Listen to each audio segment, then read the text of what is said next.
If Jay Powell were removed as chairman of the Fed, that's a separate job from his job as Fed governor.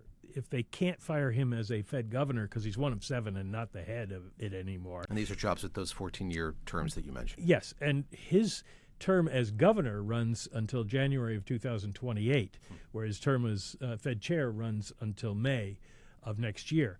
And so he could remain on the board of governors, which would mean there is, in theory, no opening for the president to appoint somebody else as chair. There is a Fed governor rolling off in January, so they could put somebody in earlier and say that person's going to be the chair. And if he stayed around, he could still influence what happens on the Fed because the Open Market Committee, the group of Fed presidents and governors who set interest rate policy, elect their own chair, separate from whoever is chair of the Fed. Now, it's always been the chair of the Fed, but they can pick somebody else. So you could have President Trump appoint somebody as chair of the Federal Reserve Board and then have the Open Market Committee pick Jay Powell to remain as head of the Monetary Policy Committee, and that probably wouldn't make Donald Trump very happy. This is The Big Take from Bloomberg News.